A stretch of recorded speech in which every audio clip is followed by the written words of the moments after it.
할렐루야. 이 아침 주의 전을 찾으신 여러분들에게 하나님의 은혜와 평강이 함께 하시기를 축원합니다. 마크 트웨인이라고 톰 소요의 모험 같은 재미난 소설들을 썼던 풍자 작가입니다. 이분이 이런 이야기들을 한번 남겼어요. 나는 개와 고양이를 한 우리 안에 넣어 보았다. 뜻밖에도 그들은 내 기대를 뛰어넘어 잘 지내는 모습을 나에게 보여주었다. 나는 이번에는 새와 돼지와 염소를 한 우리에 집어넣어 봤다. 그들에게 서로 적응하는 시간이 필요했지만 마침내 그들도 더불어 잘 어울릴 수가 있었다. 그래서 이번에는 장로교인과 감리교인과 침례교인을 한 우리에 집어넣어 보았다. 그런데 저들은 결코 잘 지낼 수가 없었다. 결코 하나가 되지 못했다는 말이다. 입으로는 서로 사랑한다고 하나 되어야 한다고 말하는 그리스도인들이 실제로는 서로 사랑하지 못하고 하나를 이루지 못하고 있다는 점을 꼬집는 그런 말이 아닌가 싶습니다. 사실 오늘 한국의 가장 큰 문제는 우리는 국회에 있다고 생각을 합니다. 그러나 국회보다도 우리 한국 교회도 한 번 더 다시 한번 우리가 하나님 안에서 어떠한 마음으로 새롭게 할 수 없을까라는 마음을 생각해 봐야겠죠. 오래전 이야기입니다. 부산에서 목회할 때인데 이혼을 한 여인이 새로운 남자와 재혼을 해서 살아갑니다. 아이는 지난번 남편에게서 얻은 아이고요. 남편은 한진 해운에 소속돼 있어서 해외로 나가는 원양 어선을 타는 큰 배의 선장이었어요. 그래서 6개월에 한 번씩 옵니다. 왔다가 한 2달 정도 쉬었다가 또 나가고 또 나가고. 그러니까 같이 있는 시간이 2달 정도, 1년에 한 넉 달, 2달 요 정도밖에 안 되는 거예요. 그런데 어느 날 나한테 와가지고 그 집사님이 뭐라고 그러냐면 목사님 저 이혼할 것 같다라는 거예요. 그래서 왜 그러느냐 그랬더니 이 부부간의 갈등이 내가 그래서 막 웃었어요. 당신네들 1년에 2달, 석 달밖에 같이 안 있는데 왜 무슨 갈등이냐 그랬더니 남편이 자꾸 주일마다 산에 가자는 거예요. 내가 교회 가는 거를 뻔히 알면서도 저렇게 산에 가자고 하는 건 나를 기만하는 행위라서 내가 너무 기분이 나쁘고 이거 신앙생활하는 데 있어서 큰 문제가 아닙니까? 목사님 이렇게 배려심이 없는 남편하고 내가 살아야 되겠습니까? 내가 막 웃으면서 그 얘기를 했어요. 한번 가줘봐. 그런데 나중에 그 여자 집사님이 남편만 들어오면 교회를 안 오는 거예요. 뭐 하나 했더니 바람 났어요. 산바람. 가보니까 너무 좋은 거예요. 그래서 남편만 들어오면 어디 가는 거예요? 산에 가는 거예요.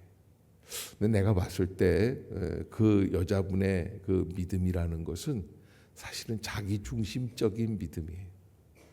자기가 해보고 자기가 좋으면 거기에 확 빠지는 거예요. 그런데 여러분 우리가 신앙생활을 할 때에 제가 사실은 그 여자분한테 1년에 한두 번 정도 같이 가주는 거 오래간만에 들어온 남편을 좀 비율을 맞춰주는 거 필요하다는 건데 거기에 아예 산바람이 나가지고 등산 전문가가 될 정도로 그렇게 산을 좋아하다 보니까 제가 막 나중에는 좀 야단을 친 적이 있습니다. 믿음이 좋다는 것은 뭐고 믿음이 없다는 것은 무엇일까? 우리가 잘 생각해 봐야지 되고 로마서 14장은 서로 신앙적인 관점의 차이로 판단하거나 다투지 말고 존중하고 사랑으로 받아들여야 한다라고 하는 교훈을 주게 되는 것이죠. 바울은 음식 또 절기 신앙적인 양심의 문제에 있어서 각자의 믿음으로 행하라. 형제를 실족하지 않도록 주의하라고 권고한다. 심지어 어쩔 때는요 우리 가운데 정말 열심히 있는 분이 좀 열심이 없는 분을 향해서 우리 같이 열심을 좀 한번 내보면 어떻겠느냐. 좋은 거예요, 나쁜 거예요? 참 좋은 거죠. 그러나 참 좋은 것도 그 상대방을 질리게 해서 나 이거 도저히 신앙생활 못할 것 같다. 내가 저 사람만 보면 가슴이 뛰고 날 또 끌어내려고 하는 것 같다. 그러면 이거 좋은 걸까요? 나쁜 걸까요? 여러분, 그 사람하고 교제한다, 선한 목적으로 만난다, 식사하자, 뭐 그래서 좋은 것 같지만 가만히 보면 그 사람을 뭐 하고 있는 거냐면 강요하고 있는 걸 수도 있어요. 물론 이렇게 얘기를 하면 신앙이 나태한 사람들 다 놔둬라라는 이야기는 아닙니다. 그러나 어느 정도 우리가 하나님 앞에서 상대방의 스타일을 존중할 줄도 알아야 된다. 왜냐하면 우리가 하는 것은 우리가 하는 것이지만 하나님께서 해주셔야 할 수 있는 일이에요. 아멘. 우리가 억지로 할 수 없어요. 여러분, 정말 억지로 못하는 것 중에 한 가지가 집안에 있는 자식입니다. 목포에 있는 어느 교회에 아주 목사님이 너무 신실하시고 15년 만에 1,500명의 어마어마한 큰 교회를 개척해서 급성장하고 교회를 건축까지 다 끝내고 너무 목회를 잘하시는 목사님이신데, 그런데 주일날 3부 예배 끝나면 12시에 교회 정문 앞에 아들이 나타납니다. 그리고 술을 마시고 와서 이 교회 목사 틀렸어! 그리고 소리를 지릅니다. 다들 뭐라고. 그 목사님이 매일 눈물로 기도하고 흘린다. 참 인간의 힘으로는 어쩔 수 없는 거 아니에요. 그 사람들이 나중에는 그러더래요. 저 목사님이 우리가 보기에는 완벽한 것 같은데 저 집안 사정으로 봐서는 저기 문제가 있으니까 저러는 거 아닌가. 수군덕거리더라고요. 그래도 그렇게 만드는 사람이 누구예요? 자기 아들이니까 죽이지도 못하고 살리지도 못하고. 근데 여러분, 우리가 정말 진정한 은혜, 진정한 헌신은 누구로부터 시작이 돼요? 나에게서부터 시작이 돼요. 나와 예수 그리스도와의 긴밀한 관계 안에서 시작이 되는 거예요. 그 은혜 가운데 시작이 되는 거예요. 그러기에 개나 고양이도 한 우리 안에서 같이 종이 다른데도 그렇게 살아가는데 감리교, 장로교, 교인들끼리 서로 반목하고 비난하는 거예요. 우리가 60년대 들어서면서 장로교가 합동, 통합. 여러분, 이 합동은 뭐고 통합은 뭐예요? 저도 잘 모르겠어요. 합동을 거꾸로 하면 뭐예요? 그게 통합이에요. 합동하고 통합. 저는요, 학교, 신학교 이름을 보고 처음에는 어느 학교를 가야 되느냐 고민하다가 저기 시험 안내 그 진로 안내서를 보니까 총회 신학대학이 있고 장로회 신학대학이 있는 거예요. 그래서 이름으로 보면 어디로 가야 돼요? 총회 신학대학이 훨씬 이름이 멋있더라고요. 그래서 거기에 간다 그러니까 우리 담임 목사님이 제발 장로회 신학대학을 가라는 거예요. 나는 그래서 목사님께 순종해서 장로회 신학대학을 간 거예요. 나중에 알고 봤더니 우리 통합 측 교단은 다 장로회 신학대학으로 가야 되는 거더라고요. 모르면 이만큼 모르는 거예요. 그런데 우리가 정말 사실 지금 상대방들을 다 이해하고 내가 완벽하게 바라볼 수는 없는 거죠. 서로의 모양, 신앙의 모양들, 신앙하는 자세, 이런 태도들까지도 다 잘 우리가 이해할 수 없습니다. 그러기에 오늘 로마서 14장은 신앙적인 차이로 서로 판단하거나 다투지 말고 존중하고 배려해 줄 수 있는, 사랑으로 받아들여야 한다는 교훈을 준다. 아무리 내가 옳은 것을 한다고 해도 상대방이 조금 좀 꺼리면 어떻게 해야 돼요? 배려해 줘야지 돼요. 무엇을 먹느냐, 특히 우상 제물인 고기를 먹느냐 하는 거에 대해서 신앙적 양심 문제에 있어서 각자의 믿음으로 행하라고, 형제를 실족하지 않도록 주의하라고 권고한다는 거예요. 그래야 모든 것이 주님께 속해 있고 다른 사람의 신앙적 선택을 존중하고 화평과 덕을 세우는 일에 중요하다고 강조합니다. 제가 여러분들에게 또 우리 교회에 처음으로 오시는 분들이나 이런 분들을 제가 강요하거나 막 신입생 교육을 막 시키고 이러지 않는 그런 이유가 바로 로마서 14장 때문에 그렇습니다. 우리가 신앙생활을 할 때 다른 사람들과의 나와 믿음과 양심의 차이를 이해할 수 있어야지 돼요. 어떤 사람은 안 먹을 수 있는 믿음이 있고 어떤 사람은 먹어도 괜찮은 믿음이 있다는 것을 우리가 충분히 이해하고, 무엇을 위해서 비판을 하느냐? 비판은 궁극적으로 하나님의 말씀에 대한 온전한 이해와 또 하나님의 말씀 앞에서 교만하게 행할 때 나오는 것이다.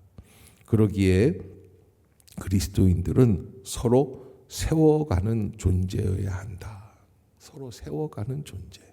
이것이 바로 이 로마서 14장에서 우리에게 말씀하시려고 하시는 가장 중요한 핵심이라고 할 수 있습니다. 저는 12절을 좋아해요. 로마서 14장 12절 시작.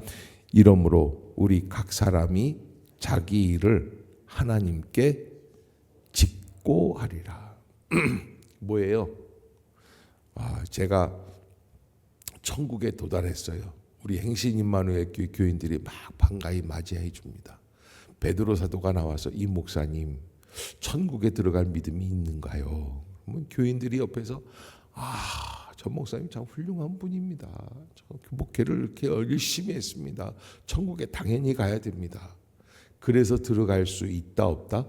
없다는 거예요. 사람들이 나를 인정해 주기 때문에, 내가 사람들의 인정 때문에 천국에 들어갈 수가 없다는 거예요. 이게 무슨 얘기예요? 신앙의 가장 궁극적인 목적은 천국에 들어가기 위함 아니에요? 그런데 그 천국 문 앞에서 내가 하나님께 어떻게 한다는 거예요? 누가 내 대신 얘기해 주는 게 아니에요. 나와 하나님, 나와 예수 그리스도, 이 긴밀한 둘과의 문제예요. 다른 사람들 때문에 하는 게 아니에요. 그러기에 우리가 하나님 앞에서 나는 어떤 신앙생활을 하고 있는가라고 하는 것을 우리가 하나님 앞에서 믿음으로 잘 진행하고 나가 있지만 16절 보면은요, 아무리 선한 신앙생활도 어떻습니까? 16절 시작. 그러므로 너희의 선한 것이 비방을 받지 않게 하라. 하나님의 나라는 먹는 것과 마시는 것이 아니고 오직 성령 안에서 있는 의와 평강과 희락이라. 이 16절 17절은 아주 유명한 말씀이에요. 우리만 모를 뿐이지 아주 로마서 14장을 아는 분들 중에는 이 16절 17절이 너무 핵심이다라고 하는. 그래서 여러분 이 말씀을 꼭 암송을 해 놓으시고, 우리가 신앙생활할 때 나랑 같은 스타일 사람을 좋아할 수밖에 없죠. 그러나 그렇게 해서 끼리끼리 모이지 말고 하나님 안에서 오직 의와 평강과 희락. 의는 뭐예요? 오를 의자가 아니에요. 하나님의 뜻을 이루는 거예요. 하나님의 뜻은 뭐예요?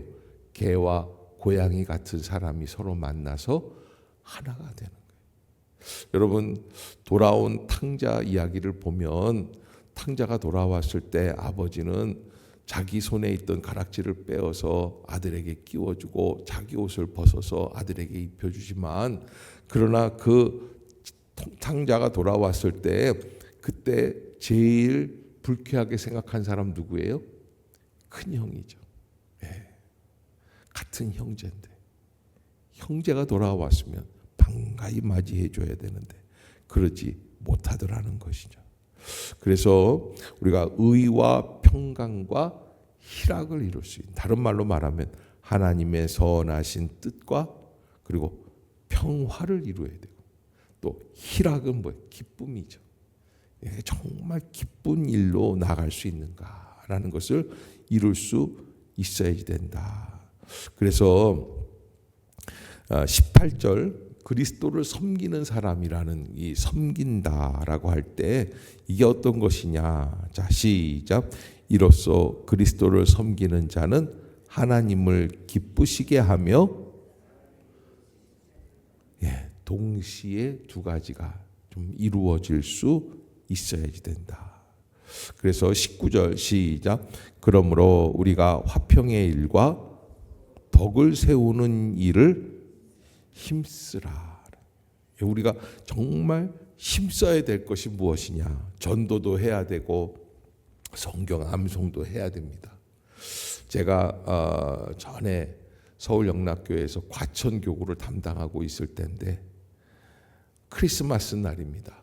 영락교회는 크리스마스 때 구역별로 목사님들을 초대해서 성탄절 예배를 구역 예배로 잘 드립니다. 구역이라고 하면 어마어마합니다. 과천 구역 전체가 모이면 100명이 넘어요. 그 많은 사람들 함께 같이 어울려서 예배를 드리는데 제가 아기 예수의 탄생이 이렇습니다. 그럼 옆에 있다가 한 나이 많은 권사님인데 그분이 뭐라고 그러냐면 마태복음 1장 45절 딱 그렇게 얘기하더라고요. 그래서 한번 외워보세요 그랬더니 쫙 외우는 거예요. 임마누엘이라 하리라. 어때요? 그러고 와, 내가 칭찬을 많이 했어요. 그래서 너무 놀랐어요. 저는 영락교회는 역시 수준이 다르구나. 이 정도 외워야 전도사님, 목사님 모셔다가 예배도 드리고 그러는구나. 근데 다들 그 권사님이 그렇게 성경을 줄줄줄줄 외우는데 옆에서 이렇게 눈치를 보니까 삐죽거리는 거예요. 삐죽거려. 내가 나오는데 이은희 권사님이라고 하시는 분이에요. 참 잊지 못하는 참 귀한 분인데 나오는데 그 권사님이 제 옆구리를 축 찔르더니 목사님 아무리 성경 암송을 하면 뭐해요? 그래서 왜요? 성경대로 살지를 않아요. 그래서 저분이 무슨 바람 났습니까? 할머니가 그랬더니 아니요. 혓바닥이 몽둥이에요. 혓바닥이 몽둥이래. 그래가지고서는 그냥 자기 그 암송하는 거를 인정 안 해주는 다른 사람들을 김 집사도 잘못, 이 집사도 잘못. 너 성경 외웠어? 예배 구역에 그래서 그 구역에 가려고 하는 사람이 없다는 거예요. 연말마다 과천구역에서 그 할머니 계신 구역은 빼달라는 거예요. 제가 오면서 그 생각이 들었어요. 예수님이 골백번 오셔도 저렇게 신앙생활하면 의미가 없다는 거예요. 여러분 그렇다고 또 어떤 분들은 또 우리 임마누엘 교회 처음에 제가 왔을 때 응암동에 있을 때인데 한 예쁘장한 여자분이 오셔가지고 자기 예수 믿겠다고 목사님 설교 은혜 받았다고 등록하겠다고 등록하라고 그랬어요. 등록해서 어느 구역장님 구역에다가 넣어줬어요. 그랬더니 이분은 또 구역 식구들을 데리고 자꾸 어디를 가려고 그러죠? 기승전 맨 마지막에 노래방이야. 노래방에만 가요. 노래방. 가지고서 노래를 하고 자꾸 노래를. 그러니까 이 사람은 하는 게 다 뭐예요? 결국에는 노래방 가서 노는 거예요. 나중에는 적응 못하고 나갔어요. 여러분 우리가 신앙생활을 하는데 양쪽을 다 볼 수 있어야지 돼요. 첫째는 하나님 쪽이에요. 그래서 말씀도 암송하고 전도도 하고 헌신하고 열심을 다해야 되지만 또 한 가지는 뭐예요? 또 하나님과 동시에 사람도 배려해 줄 수 있어요. 그래서 그 사람들과 화합해서 하나가 이룰 수 있는 화평의 일과 서로 덕을 세우는 일을 힘쓴다. 덕은 언제 세워집니까? 덕이라는 것은 뭐예요? 여러분 헬라어로 덕이라는 것은 오이코도메라고 하는 오이코스라고 하는 건 집이거든요. 코도메 데모라고 하는 건 건축한다라는 거예요. 원래 집을 지은다라는 게 덕을 세운다라는 뜻이에요. 여러분, 이덕만 목사가 건축을 해야만 할 수밖에 없는 이유가 바로 거기에 있어요. 네, 덕이 있거든요. 그런데 여러분, 덕을 세운다라는 것은 교회를 세워나갈 수 있어야 돼요. 우리가 아무리 의로와도 나 혼자만 믿으면 뭐합니까? 제가 무학교에 있을 때인데 중국에 동북 삼성, 하얼빈, 심양 해가지고선 동북 삼성이 있어요. 그 동북 삼성에 우리가 100몇십 개의 한인 교회, 그러니까 조선족 교회들을 우리가 섬기고 선교 후원회비를 다 보내고 그랬댔어요. 그래서 동북 삼성에 있는 공안, 국장, 종교, 국장 3사람을 불렀어요. 여자도 한 사람이 있고 남자 2분이 왔어요. 목사님 1분하고 3사람이 와서 쭉 서울 남산서부터 시작해서 구경을 다 시켜줬습니다. 관광을 시키고 마지막에 어디 중국집 가가지고 중국 사람들이니까 그래서 밥을 사줘서 먹는데 이 사람들이 딱 하니 오는데 내가 목사인 거 다 아는데 술을 시키더라고요. 그러더니 딱 하니 나보고도 따라주네. 한 잔 마시자는 거예요. 그래서 내가 깜짝 놀랐어요. 아니 이 사람들이 왜 그러냐. 그러면 가만히 봤더니 중국은 술 정도 마시는 거는 괜찮은 거예요. 우리나라가 술을 마시면 안 되죠. 기독교인들이. 중국 사람들 근데 정말 경건한 사람들은 안 마시지만 그냥 가볍게 술을 한 잔 하는 거는 그렇게 크게 뭐라고 하지를 않는 거죠. 여러분 제가 그때 크게 시험 들 뻔했었어요. 이 사람들이 말이지 소위 목사라고 내가 지들 다 데려다가 대접까지 다 해줬는데 물론 내 돈으로 한 건 아니죠. 교회 돈이죠. 저는 그때 부목사 때였으니까. 근데 그렇게까지 나한테 무례하게 술을 마셔야 되나 했더니 이게 문화 차이더라고요. 그래서 내가 이런 것도 문화가 있겠구나 생각이 들었는데 아무튼 여러분 우리가 각자의 일을 하나님께 짓고 하게 돼 있어요. 내가 무엇을 하든지 화평의 일과 덕을 세우는 일에 상대방을 배려해주고 인정해줄 수 있는. 그러나 이렇게 한다면 나중에는 어떻게 됩니까? 이렇게 한다면 진정 하나님의 일을 위한 열심을 하려고 그러면 목사님 다음번에 전도하죠. 오늘 날씨 추운데 오늘은 쉬죠. 자꾸 이렇게 되잖아요.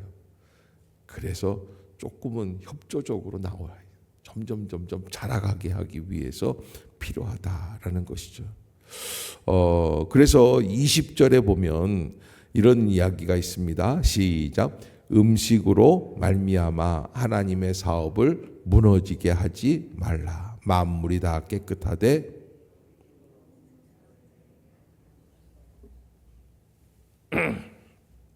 고기도 먹지 않고 포도주도 마시지 아니하고 그렇게 하는 것들이 아름답지만 그러나 하나님 앞에서 먹는 자와 먹지 않는 자를 판단하고 또 이렇게 가르려고 하는 것은 옳지 않다. 그래서 22절에 내게 있는 믿음을 하나님 앞에서 스스로 가지고 있으라. 자기가 옳다 하는 바로 자기를 정죄하지 아니하는 자는 복이 있도다. 이거 참 저는 이 귀한 말씀이라고 생각해요. 그래서 자기가 옳다 하는 바로 누구를 정죄하지 않아요? 여러분 사실은 내 판단이지만 나중에는 자기 자신도 판단해 봐야 돼요. 네. 열심을 내라 어떻게 해라 그러는데 자식이 그러니까 그때는 말을 못 하겠더라고요. 여러분 자기 자신을 볼 수 있어야 되거든요.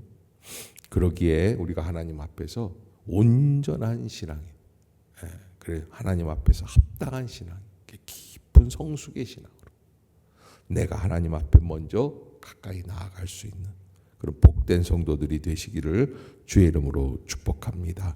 기도하겠습니다.